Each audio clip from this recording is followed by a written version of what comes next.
যারা আসলে newly married couple, অনেক সময় দেখা যায় যে বছর 3 পর থেকে যখন তারা বেবি নেওয়ার জন্য ট্রাই করা শুরু করে তখন দেখা যায় বাট বেবি হচ্ছে না, আইভিএফ এর জন্য ট্রাই করছে এবং অনেকবার ট্রাই করার পরেও যখন হচ্ছে তখন কিন্তু তারা কিছুটা প্যাশেন্সলেস হয়ে যায়, কিছুটা হতাশাগ্রস্ত হয়ে যায়।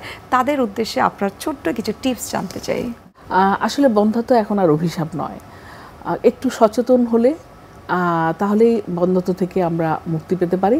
তো সচেতনতার হিসেবে আমি বলবো যে মেয়েটি 30 বছর পরে, মানে 30 বছরের পরে বিয়ে করেছে এবং তারও 2-3 বছর কেরিয়ারের জন্য ডিলে করে সে বাচ্চা নিতে চাচ্ছে, তাকে কিন্তু সাথে সাথেই মানে বাচ্চা নেওয়ার জন্য ওয়েট করা যাবে না, অর্থাৎ তাকে অ্যাক্টিভলি চিকিৎসা নিতে হবে এবং ডাক্তারের পরামর্শ অনুযায়ী তাকে চলতে হবে, তার লাইফস্টাইল ঠিক করতে হবে এবং শুক্রাণু, যেই ছেলেটির শুক্রাণু কম তার জন্য তাকে চেষ্টা করতে হবে, তার লাইফস্টাইল মডিফাই করতে হবে।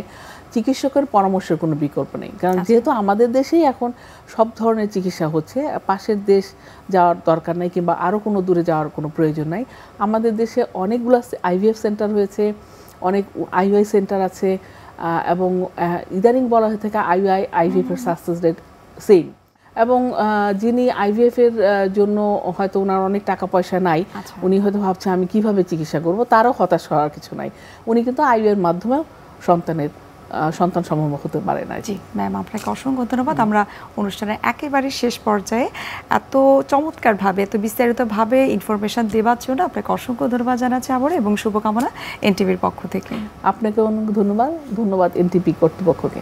সুপ্রিয় দর্শক, এতক্ষণ আপনারা দেখছিলেন এনটিভি নিয়মিত স্বাস্থ্য বিষয়ক আয়োজন স্বাস্থ্য প্রতিদিন এই অনুষ্ঠানটি। এ পর্যায়ে আমরা দেখে নিচ্ছি আমাদের আগামী পর্বে কি থাকছে।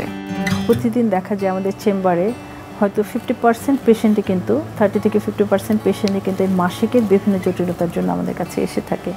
অ্যাকচুয়ালি মাসিকের জটিলতা কিন্তু একটা টিনেজ বাচ্চা থেকে শুরু করে একদম শেষ বয়সে পর্যন্ত হতে পারে। বিশ্বের যে কোনো প্রান্ত থেকে যে কোনো সময় এনটিভি জনপ্রিয় অনুষ্ঠান স্বাস্থ্য প্রতিদিন দেখতে আপনারা ভিজিট করতে পারেন আমাদের পূর্ণাঙ্গ পোর্টাল www.ntvbd.com এ। এছাড়াও এনটিভির বিভিন্ন ধরনের জনপ্রিয় অনুষ্ঠান এবং নিউজ আপডেট পেতে আপনারা ভিজিট করতে পারেন আমাদের ইউটিউব চ্যানেল এবং ভেরিফাইড ফেসবুক পেজে। দর্শক, আজ এখানে শেষ করতে হচ্ছে, দেখা হবে আবারও আপনাদের সঙ্গে। সে পর্যন্ত আপনারা সবাই ভালো থাকুন, সুস্থ থাকুন এবং সব সময় এনটিভির সঙ্গেই থাকুন।